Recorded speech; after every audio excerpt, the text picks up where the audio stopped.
తిరుమల శ్రీవారి ఆలయంలో జూలై 16వ తేదీ సాలకట్ల ఆణివార ఆస్థానం పర్వదినాన్ని పురస్కరించుకుని మంగళవారం కోయిలాల్వార్ తిరుమంజనం శాస్త్రోక్తంగా నిర్వహించారు. ఏడాదిలో 4 సార్లు అనగా ఉగాది, ఆణివార ఆస్థానం, బ్రహ్మోత్సవాలు, వైకుంఠ ఏకాదశి పర్వదినాల ముందు వచ్చే మంగళవారం కోయిలాల్వార్ తిరుమంజనం నిర్వహించడం ఆనవాయితీగా వస్తుంది. ఈ సందర్భంగా ఆనంద నిలయం మొదలుకొని బంగారు వాకిలి వరకు శ్రీవారి ఆలయం లోపల ఉపదేవాలయాలు, ఆలయ ప్రాంగణం, పోటు, గోడలు, పైకప్పు, పూజా సామాగ్రి తదితర వస్తువులను నీటితో శుభ్రం చేశారు.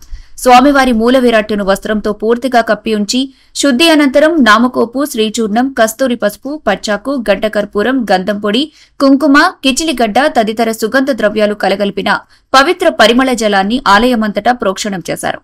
ఆ తర్వాత స్వామివారి మూల విరాట్టుకు కప్పిన వస్త్రాన్ని తొలగించి ప్రత్యేక పూజ, నైవేద్య కార్యక్రమాలను అర్చకులు శాస్త్రోక్తంగా నిర్వహించారు. అనంతరం భక్తులకు సర్వదర్శనం ప్రారంభించారు. ఈ సందర్భంగా అష్టదళ పాద పద్మారాధన సేవను టీటీడీ రద్దు చేసింది.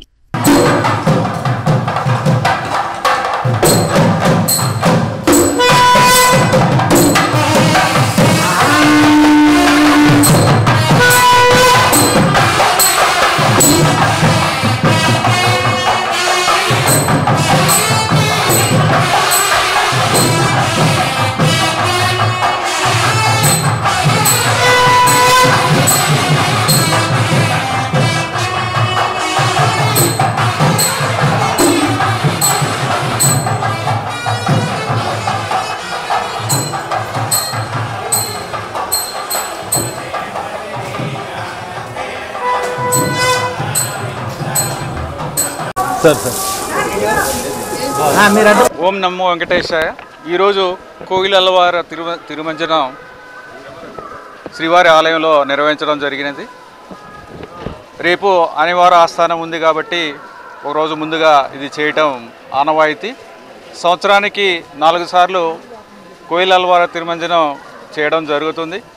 ఉగాది ముందు, అలాగే బ్రహ్మోత్సవాలు, ఉగాది, అనివార ఆస్థానం, అలాగే బ్రహ్మోత్సవాలు, వైకుంఠ ఏకాదశి 4 సార్లు. దానికి ముందు వచ్చే మంగళవారం రోజు చేయడం జరుగుతుంది. ఈరోజు కూడా చాలా బాగా సభ్యులందరూ పాల్గొనడం, చైర్మన్ గారు ఉండడం, తర్వాత ఎడిషనల్ ఈవో గారు అందరూ ఉన్నాము. అందరము ఈ కార్యక్రమాన్ని నిర్వహించాము. దీంట్లో ఆలయ శుద్ధి కార్యక్రమంలో మూల విరాట్టుకు ఒక వస్త్రాన్ని కప్పి మిగిలిన పూజా సామాగ్రి, ఆలయం గోడలు, పైకప్పు అన్నీ కూడా శుద్ధి చేయడం జరుగుతుంది పరిమళంతో.